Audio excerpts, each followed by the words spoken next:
of already knew I had a voice. I just needed somewhere to put it. People are always like, what's going on in Seattle? Where are the Black people at in Seattle? Where do you guys hang out? In changing the things that I talked about, I ended up uplifting my community. It's so unfortunate that here in Seattle, we have like this cap of truth. The more honest that you are, it's the more that people want to put a lid on you. But whenever you have those people that just take their lid all the way off and they just go full steam, those are the ones that actually make it. People don't realize newscast broadcasters, they're doing some of their newscasts with their iPhones nowadays. As long as you have a phone, as long as you clean your camera, okay? You have everything you need, sis. Just say what you have to say and just find your voice. What up? It's your girl Besa. Media isn't just about coverage. It's about connection. The storytellers who show up for our city every day don't just report what's happening, they shape how we see ourselves. If you ever wondered how to build a platform that's rooted in truth and community, if you thought about the balance between visibility and vulnerability, or you've been trying to find your authentic voice in the noise, then this episode is for you.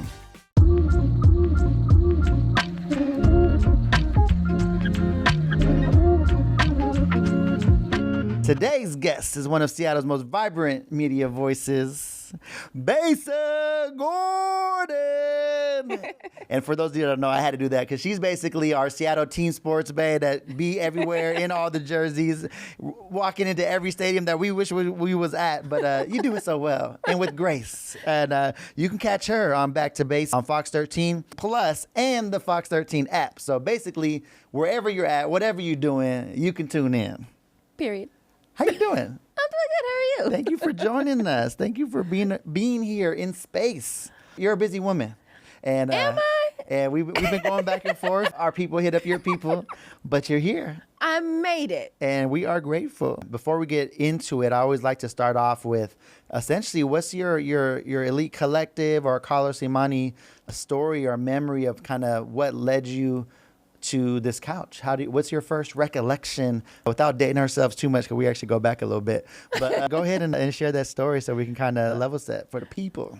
I think, and I don't mind dating myself because nobody really knows how old I am. I'm 27, so you're going to date me. Okay, great. Then I'm 22. But no, I think that my earliest Carlos Imani memory would be back when I was at C-Spot. Shout out to C-Spot. I started there when I was like 19 or 20. And big shout out to DJ Kunlev. And I remember when you were doing the photo booths back then.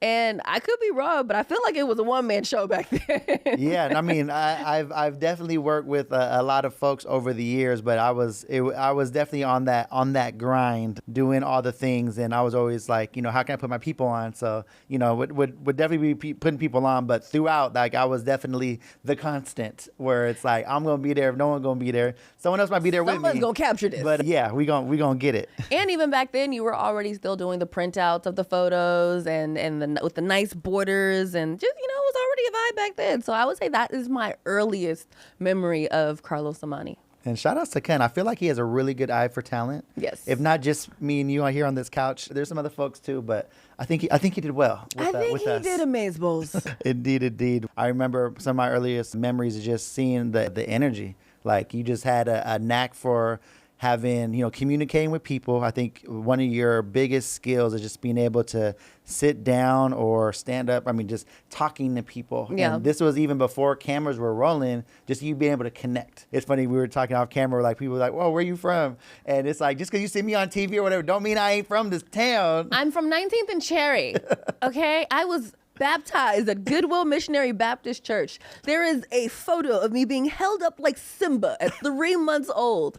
I am from here. Yeah, exactly. And it's like, I mean, you're literally from around the way, and just being able to connect with people, I think, is what kind of gives you the groundwork. And obviously, you've grown and done amazing things to build on those skill sets, from radio to TV and all the things. But I remember that from an early thing where, man, you had a vibrant, like, personality to you, right? You just kind of, people that know you or be around you, just like, man, it's a vibe. It's just fun. It's positive. And that can go so far in the world, especially in and around media, where you got to be around people. And it's like, you don't know, they could be on their third city in the day. And it's like, man, I got 20 minutes. All right, so how can I pull this interview out of them? But knowing that they got a beacon of light on the other side, I'm sure it helps with that process. To this day, that still happens. I just recently did an interview with Kevin Ross, and it was virtual, and he popped on and was like, and it wasn't like he was being rude or anything, but he was like, hey, I got another interview that's like, how long can we get this done in about 15 minutes? I said, I can get you done in 12. Let's go. Yep.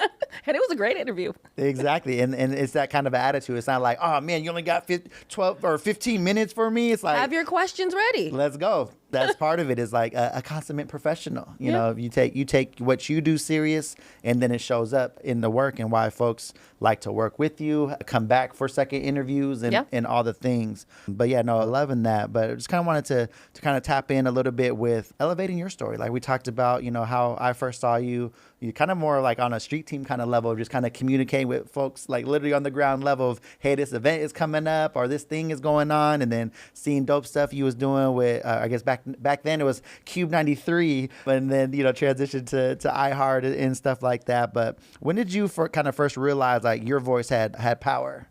Even before I went to C-Spot, kind of actually found me because I started a blog. Come on. Yeah. I've been doing this. Yeah, I've been doing this right out of high school. I actually started my first blog at 18 right out of high school. It was called Besa.com. And I started it because I saw another blog called Nicole, I don't know if I can cuss on here, but we'll say Nicole Itchy. And she just talked about different things that were happening just nationally with different artists and different events and parties. I was like, we got different artists, we got different events, we got parties. Why is nobody talking about our stuff? So I started Besa.com to talk about different events, different businesses, different artists that were out here, and then kind of ended up seeing that. And so that was how I ended up over at C-Spot. So I kind of already knew I had a voice, just to be honest. I just needed somewhere to put it. And in finding somewhere to put it, I had to do the things I needed to do to be able to like have a track record. So starting at C-Spot and then wanting to also be on the radio, you got to have like a resume, even back then. So I started there, started with my blog, started at C-Spot, went on the iHeart radio street team. A lot of people thought that I was on the Cube street team. That's just the one that I claimed. I was on the iHeart radio street team, which means that I worked with 6 different radio stations. So 1 minute you see me in a Cube shirt, next minute it's KJR, another minute it's 95.7 The Jet. And so starting there and then being able to work my way into being on radio, and then also later on being discovered by Omari Salisbury, and then, you know, doing Rewind with Besa on Converge, and then now having Back to Base on Fox 13 Seattle, which again, you know, that was another door that they opened for me. Everything started with having that initial resume and being like, I have a voice, but I don't know how to get it out there, so let me just start.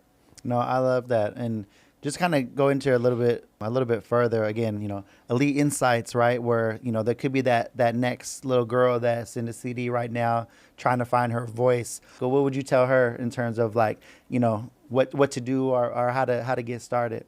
Well, shoot, if she's 18, she 9 out of 10 has a phone. It's so much easier to get your voice out there these days, man. The kids have no idea. They have no clue what it was like. They can learn anything they want on YouTube. University. HTML on Blogspot back in the day was awful, you know, but nowadays you don't even need, I mean, you should have a blog. Don't create a blog, okay? Create a website, get your .com. It's not that expensive. But, you know, you have the TikToks, you have the Instagrams, you have YouTube. Just get out there and say what you have to say. People are like, Besa, how did you learn how to edit? Yes, I did go to college for web design and graphics, but even before then, I learned how to edit on YouTube.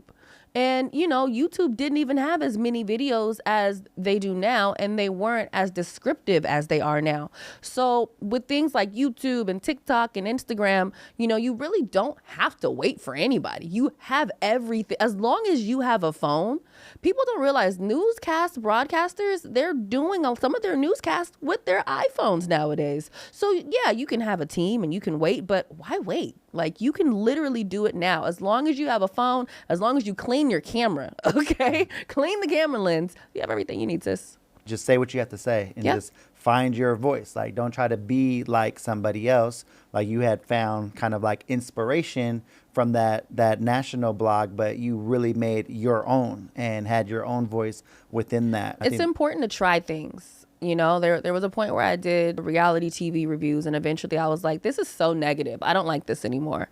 You know, there was a point where I was doing celebrity gossip, and then eventually that kind of got a little negative. Over time, I realized I didn't want to do like the negative content, but I I'm not saying that you have to start there, but I am saying it is okay to start and be like, I don't really like this vibe anymore. Let me change it up. Let me try something else until you find the things that you actually want to talk about that work for you. Then you've been like super transparent about like navigating, pressure and feedback and mental wellness with a lot of what you do. And that just got me thinking about that in terms of even the content that you're creating, it being negative, it's putting you in a negative space. Mm-hmm. And that can affect other things. You wonder like, man, why am I arguing with my significant other so much? Like, because you've been doing writing about all these ratchet things all day.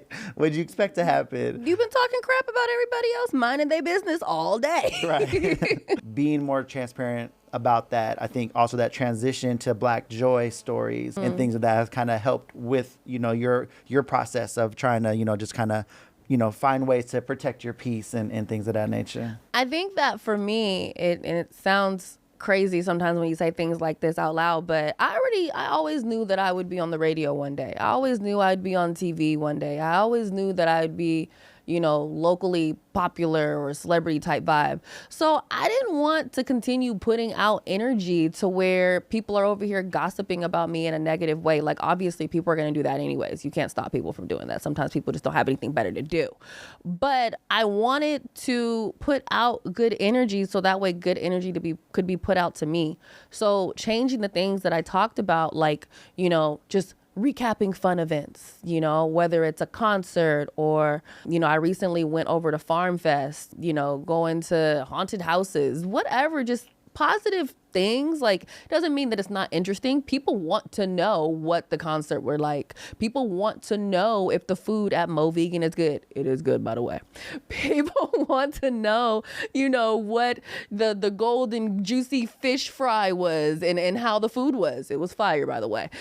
But it's like people want to know those different things. They want to know, like, oh my God, did you find something cute when you went to Platinum Plush? Like they want to know the different things about the community, the different businesses in the community and the different events, because people are always like, what's going on in Seattle? Where are the Black people at in Seattle? Where do you guys hang out? So in changing the things that I talked about, it made it to where I ended up uplifting my community. I mean, in all honesty, I didn't purposely go into it just being like, I'm going to uplift the community. I went into it talking about things I found interesting. Restaurants, events, concerts, things happening, letting people know what's happening and just talking about people I thought were cool and just doing dope things around the community. And, and in that time, people weren't really saying that as like, okay, we're uplifting this, we were uplifting that. Like anyone that was doing it when I first started doing that, it was like, yeah, I'm literally talking about things I find interesting. It's not a force for me. And then when I ended up joining Converge, who was already doing that, it just made sense to do it on a higher level. No, I love that. Through these conversations with guests or just general conversations, have there any that pop out that help to like shift your perspective? Because when you start talking about things that you might have not have known, like you had spoke about, trips to Spokane. And I can imagine the first time on the way to Spokane, you're like, I don't know what this is going to be. But then you go. But I'd love to hear about some of these experiences or guests or places that was really like, yo, this was different. I did not know. I think that going to Spokane and going to Portland was different. Just being a Seattle girl, you just don't really know what to expect unless you actually know people that are from Portland. People are always like, Portland is weird. Portland is this. Portland is popping. Okay. If you know where to go, if you know the right people to hang out with, you will have a good time in Portland, especially over at different concerts. And when I first really started going to Portland, it was in radio because I also did weekends on Gem 107.5.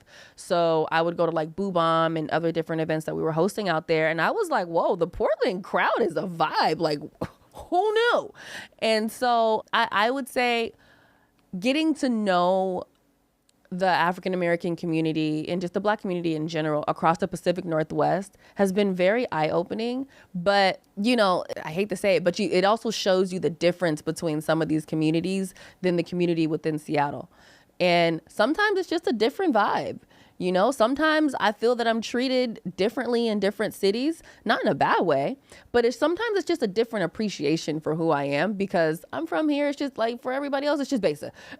You know what I mean? It's just Besa talking about another restaurant.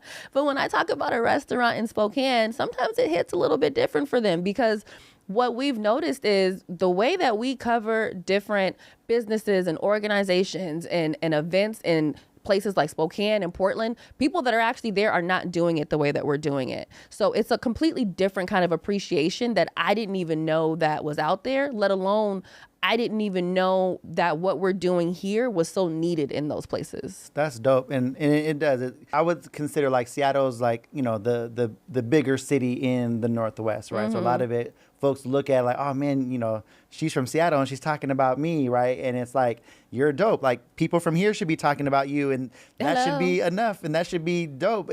But sometimes it takes that outside perspective. And like you said, sometimes when people are around here, they're kind of spoiled. You know what I'm saying? Kind of. It's like, you know, it's just easy because, you know, you're talking about places that either they just went to or, oh, yeah, I'll go there tomorrow or whatever. And like you said, it just hits different. So I definitely can feel that appreciation. I used to run into that when I was doing a lot more traveling with photography, where it's like I'll be here and folks, you know, I work and do the things, but then it's like I'll fly into a different city and it was just a totally different vibe. We're like, oh, you're a traveling photographer. I'm like, yeah, same camera, same lights, but okay, thank you. But it's like it was different love I was getting in Philly and New York and, you know, Miami, Chicago, LA. And again, there's dope ass people in all of those cities, but I think it's just like the whole just thing of this person traveled from outside of here and they're showing me love, and it's just reciprocated in a different way. All that to say though, the segments that you guys do produce out of those areas, one, it's like I don't think we even see them here. A lot of them are just like super unique, like that Spokane art. I don't even remember what it was, like art festival or like terrain. Like that arts and culture vibe. I was like, man, that's like giving me like Miami. Terrain popping. I just got back from Spokane over in terrain. Yeah, and it's just a different vibe. Like I haven't seen that in Seattle, right? Mm-hmm. So it was just kind of cool to see like folks is doing their thing. And that's actually the biggest art festival in this region. Oh wow. Well, there you go. That's why. So shout out to Spokane. And it's the same time every year. Yep, it's around the same time, October every year. This was their 16th one that I just came back from. Yeah, so folks need to get out there and check it out there. And it's free. Oh, come on. It's free. There we go. Gotta love that. And yeah, no, I think those kinds of things are dope because like you said, you're opening eyes for folks that don't see that, and it's unfortunate that people aren't giving the love that they should, and other people are spoiled, aren't giving you the love that you should. But I'm glad that we're able to get appreciated in those ways, in those spaces. So speaking of some of those things, right? So we have our Back to Besa, but if people that know, if you know, there's some new things you guys got cooking up. So tell me about your new show you got coming up. Almost a Weekend. So I have a new show called Almost a Weekend that I do on Converge Media. Like I'm a co-host. I'm not like the host of the show. It's me and Curtis Delgado II, aka Shout out to Cuddy. Shout out to Cuddy. So we do the show together, and yeah, it's called Almost a Weekend. It's our show where we started out with our weekend picks, and then we talk about different events that are happening around the city that we feel that people should know about. So, you know, one of the things some feedback that we've gotten about it is people that love Back to Besa. They're like, man, I love watching the show, but I never get to know about the event before it comes up. What they love about Almost a Weekend is that they're able to learn about the event before it actually happens. And so we do our weekend picks so people know what events are coming up that they need to know about. Then we do City Beats, where I tap in with my girl Trey Renee, who's actually over in Portland. She does middays on Jammin' 107.5, and she tells us about different events that are happening over in Portland. Then we have Artist Corner. That's Cuddy's section where he actually talks with different artists, or he gives different artists advice, whether it's like about EPKs or how to get their music copyrighted, or he actually does an interview with an artist and highlights maybe some new music that they have coming up, or a concert that they're doing, or even a tour. Then we have Community Corner on the show, where we highlight different people across the community that are doing dope things.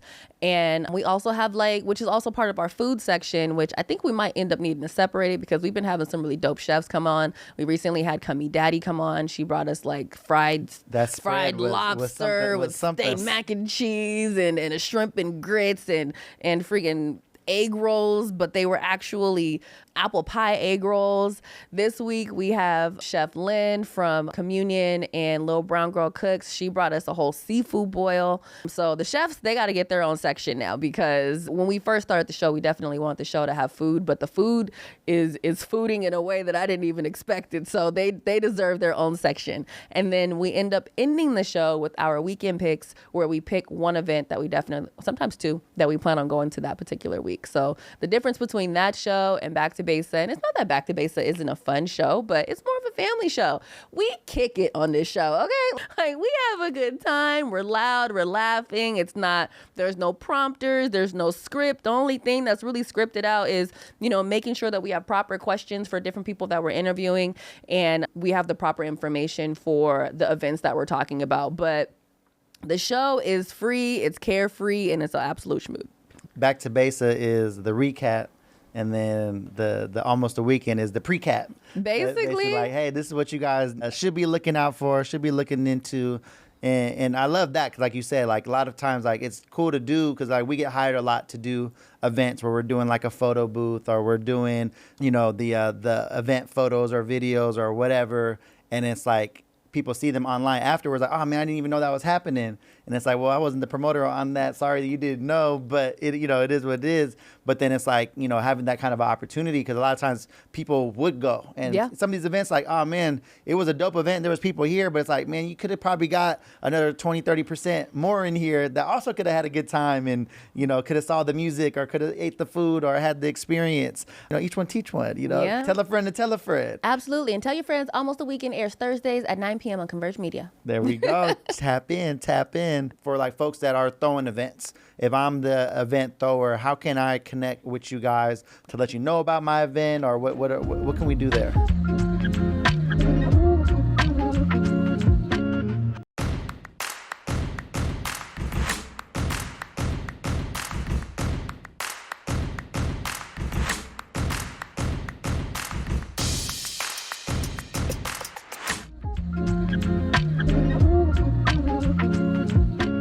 Like folks that are throwing events. If I'm the event thrower, how can I connect with you guys to let you know about my event, or what can we do there? So you can always email us your event at events@whereweconverge.com. We definitely do we will add like events to our event calendar.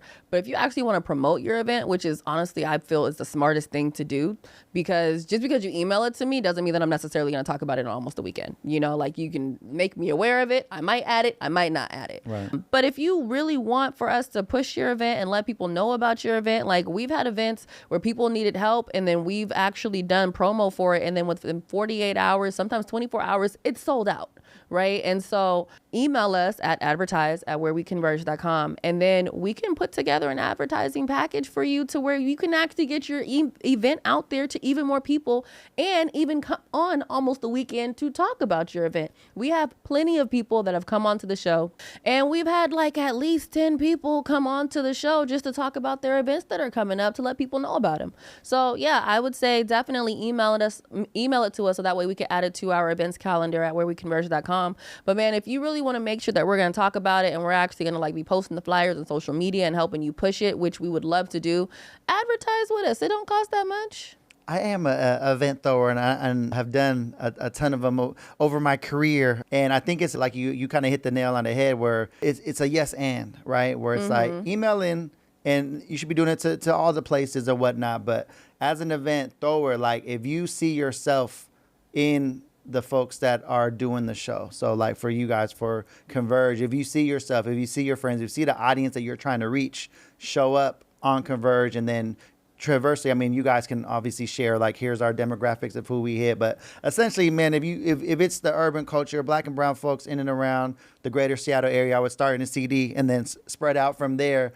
If that's your audience, it's like you should be tapping in with a Converge, right? Where it's like, like you said, at the very least, email it in so that can get put on the list. But it's like, if you want to maximize it, it's like, yo, let me invest in what you guys got going on and put together a marketing package. Yeah. And it's like, I talked to Amari and he's like, man, we could do something for $200. You know what I mean? But it's like, obviously, the more you do, the more frequency and the more places coming on and things of that nature. But I've seen folks do amazing things where like even the next level from that of, hey man, can I have Converge or Besa or one of the hosts come to my event? Like tell us a little bit about what that looks like and how we've done that, because we've actually had some fun events where we both get the phone call and show how that can really activate an event. Because for folks that are throwing events, like I look at it as a three-phase kind of thing. We got to do the pre-production of it. Let's do the planning. Let's figure out what do we want this guest experience to be like. And if you want to do it right, you got to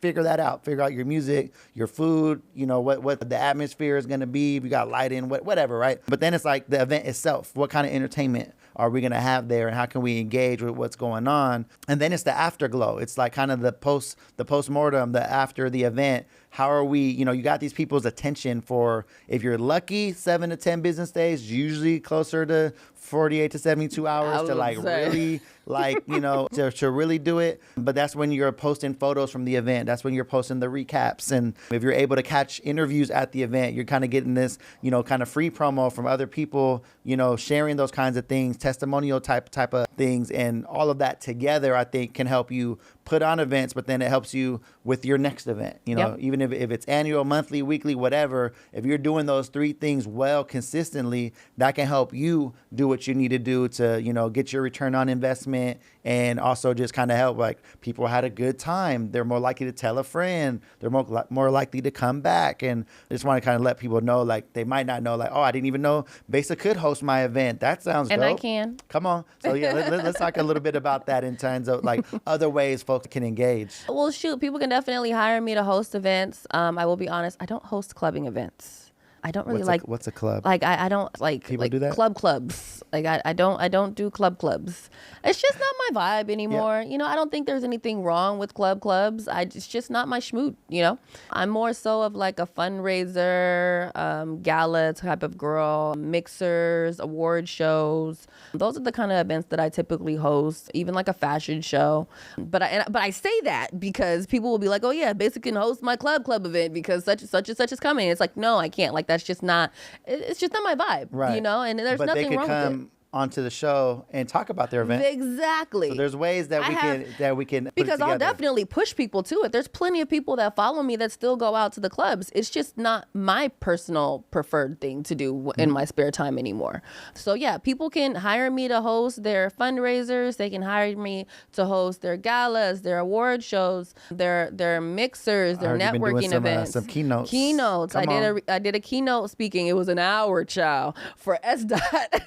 And it was their entire crew. It was like 1,000+ people in there. So, you know, you can hire me for all of those things and even more things. You know, be creative. Like maybe you have an opening for a new restaurant. You want to have like a little mini meet and greet and like have someone to come in and host that for you. I did for the Intentionalists with their Buy Black card. We did a Besa's Buy Black card brunch where we invited a bunch of people there and I hosted the event. People had food and they also got Buy Black cards. So there's a lot of different things that I'm totally down to host, and I'm also down to talk with you about like the different ideas to where we can come together and come up with an event that makes sense for both of us. Yeah, no, I love that. And we had talked about a little bit about this offline, where it's like a lot of times people kind of know you how they met you and might not realize. Yeah. You know, like I tell you, some people, man, how's that little photo thing going? And like, it's going good. I'm doing a little bit more than that these days. Yes. But I mean, I literally just shot a wedding on last Saturday. And my guy Vic is switching for us right now. He's like, "Oh, you're coming out of retirement?" I'm like, "Dang, has it been that long?" It's like, yeah, but I mean, for me with the Elite Collective, it's like, all right, we're full service now, right? So it's like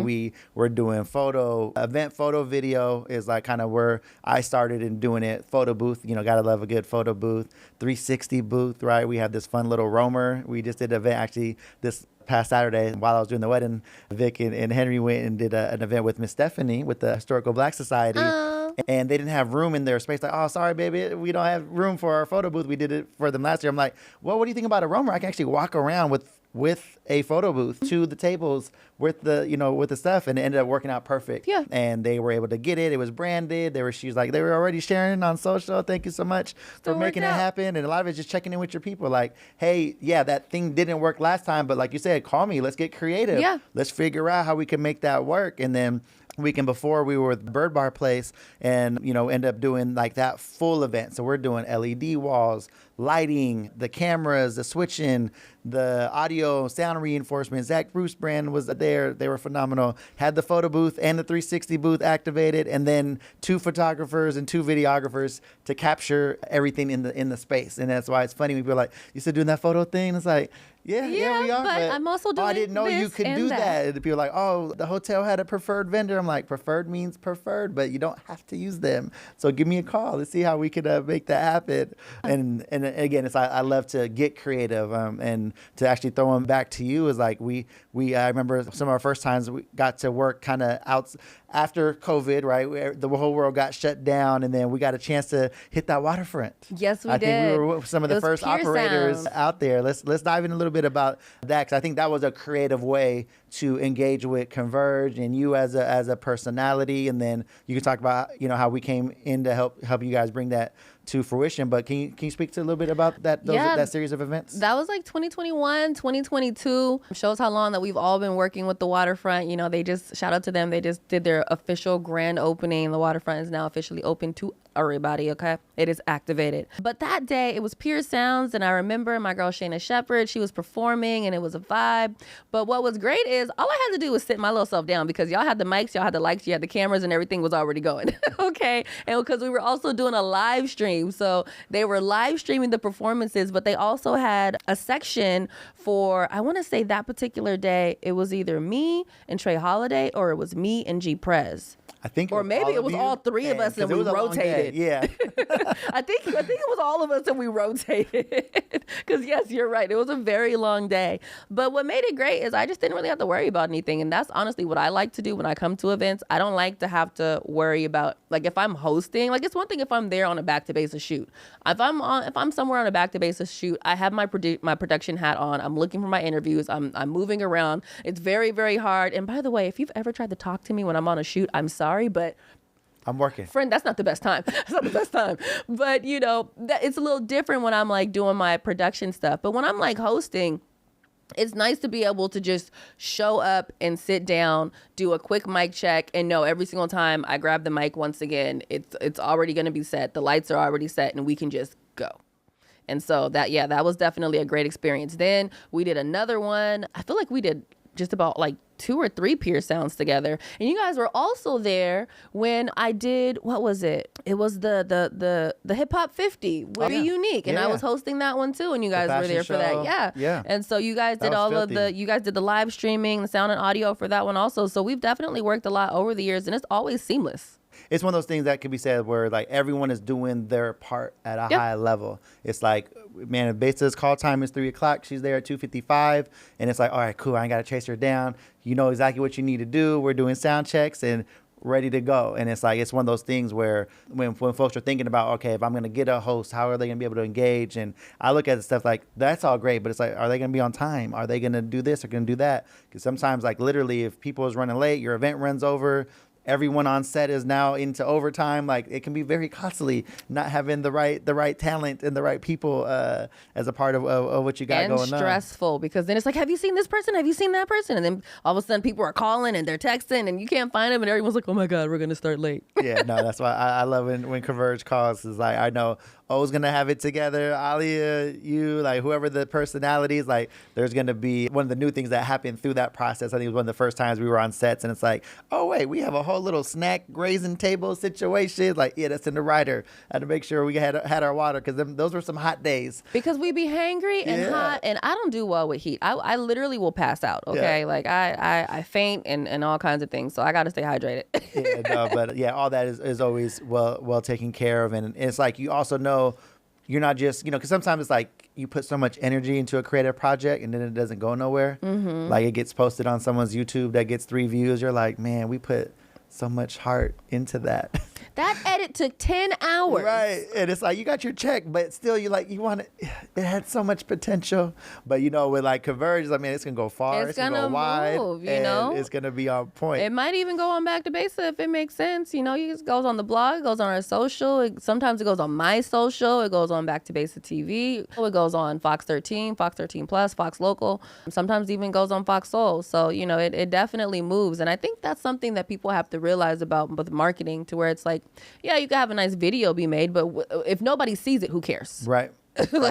like there is a full stopping point if nobody sees it. And we create an amazing amount of longevity when we actually work with people. It's just reciprocal, right? Because you're able to throw a good event, document it well, give it legs, have that afterglow, and then it just sets you up for your next event. Yep. And then you have that footage where you can do a call back, and it's like, oh yeah, let me show you what we did last year, and all the good things. So yeah, no, I love that. So that's basically how folks can kind of participate in the continued evolution of Besa and with the show and whatnot, where again, you guys can advertise, you guys could potentially set up a program in which you come on the show. And then, I would love to see more folks take advantage of having, the personalities at the events. I think it's just that much more impactful. Yep. Where that story can be told from a different perspective. Like, these are professional storytellers. It's like, same thing. Like, I deal with folks like, oh, we're just going to have our board member be our auctioneer. It's like,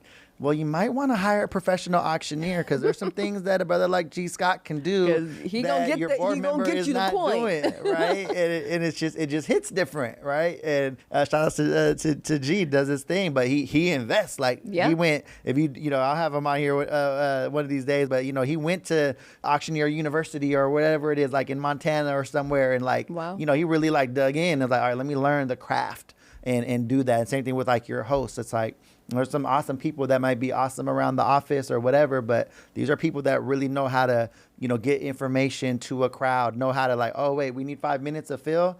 Man, Bess is going to tell you about this amazing lunch that she had yesterday when the chef came on with some fried crab legs and some old stuff. But before you know it, the show just kind of kept going. No one knows what's going on, and that's what professionals do. Have somebody come up and do some karaoke? Yeah, come on. All the things. No, I love that. And then one last piece I wanted kind of to dive into was, we talked a little bit earlier about, what would you tell to that little girl, but want to take it up a step higher, where if like you're looking to give one piece of advice to rising voices in Seattle media, what would it be? I would say, speak your truth. I think it's so unfortunate that here in Seattle, we have like this cap of truth, right? And it's like, how honest can you really be? It's so frustrating to where it's like, the more honest that you are, it's the more that people want to put a lid on you.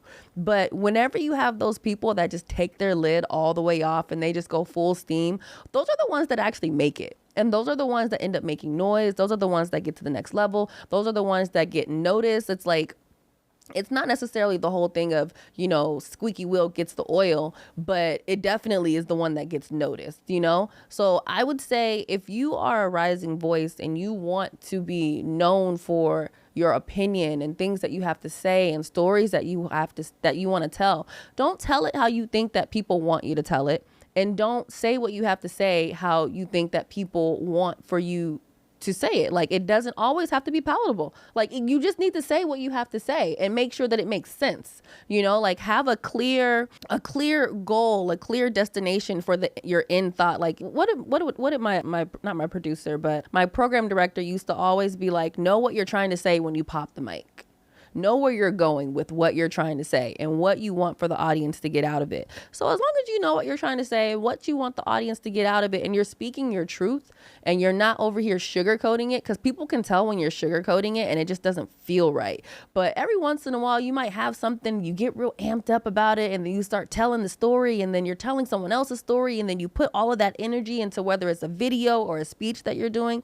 People can feel that. And so I say, if you have a voice, get your voice out there. Just like I was saying earlier, you got YouTube, you got TikTok, you got Twitter. Twitter is still a thing. You also got threads and Facebook groups and all the things, Instagram, etc. Use it, but also be authentic to yourself and not what you want, not what you think others want for you to be, because then you'll become a shell of yourself, and nobody wants that. Nobody wants that at all. No, Nobody. I love that. So yeah, I hope you guys wrote that down. Those are some jewels. Have your voice, speak your truth. I love that. And now is the fun part. We get to go in our quick fire round. Ew. So we got some quick questions, quick answers. What's a song that's been on repeat for you? That's so random, but Justin Bieber, Yukon. There you go. Run it back. Little Justin. I love it. It's a good song. Man, one thing you cannot say about him is that he don't have bangers. Like, he's great at beat selection. I didn't even know it was him when I first heard it. I was like, who is that? And I was like, wow. There we go. Side note, I know it's supposed to be a quick round, but I saw a video of him. I don't even know what he was doing, but he was with like a live orchestra, and he was like putting together like, okay, I want you guys to do this. And it was like essentially kind of beatboxing, like what he was wanting them to do.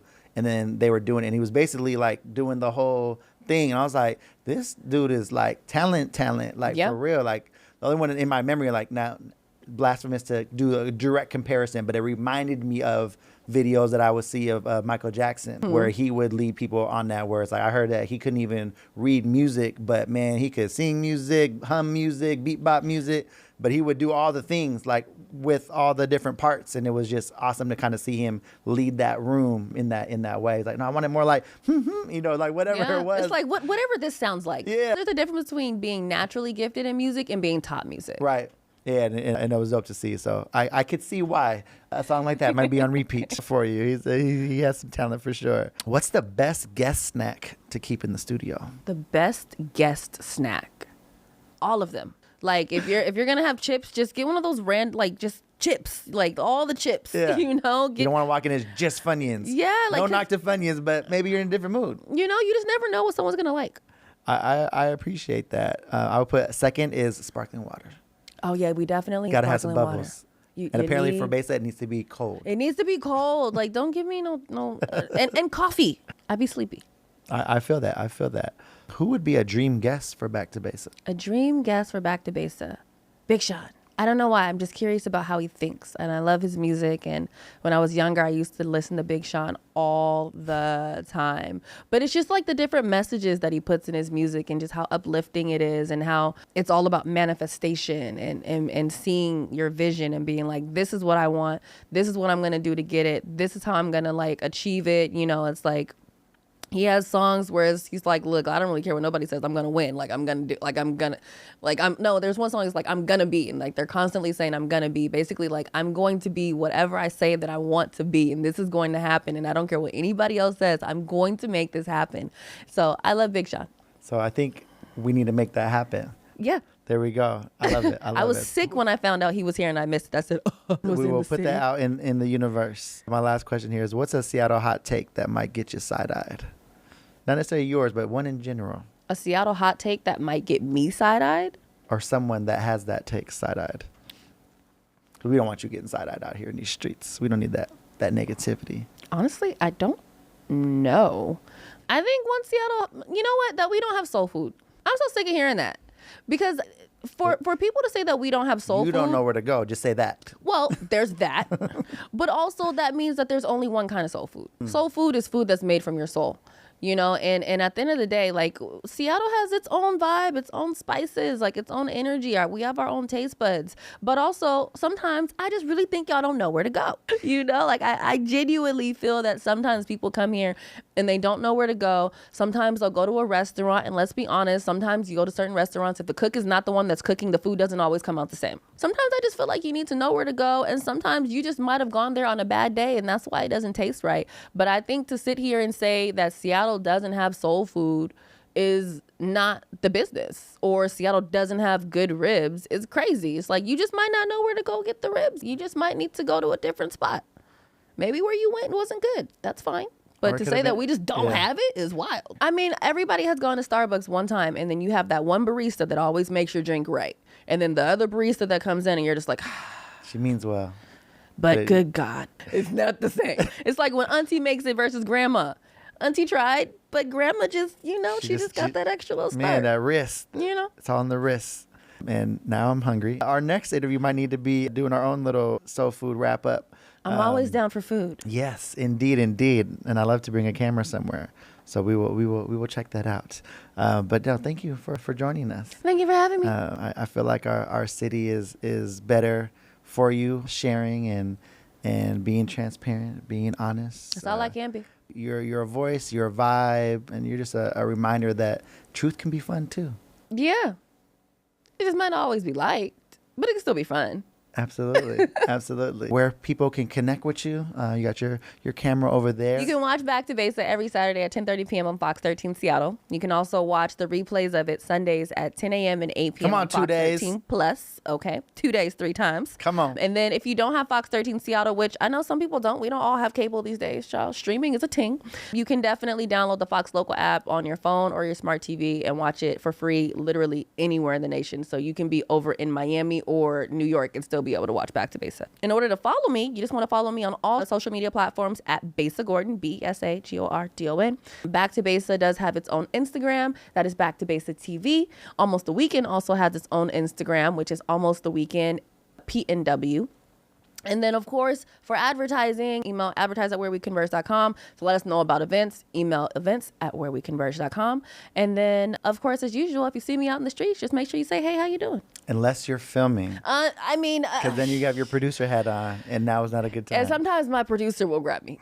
I'll be like, I'm sorry, she's busy. I gotta go. But in the best way, because this is the thing that people have to realize. You only have someone's attention for so long. And if I can, especially if it's like a CEO or someone that's actually running the event, I have to grab them while I can. And sometimes I'm just like, just give me like 10 minutes and I'll be back. And I usually do come back if I can find them. Yeah, no, for sure. Thanks, you guys. Catch you next time. Bye.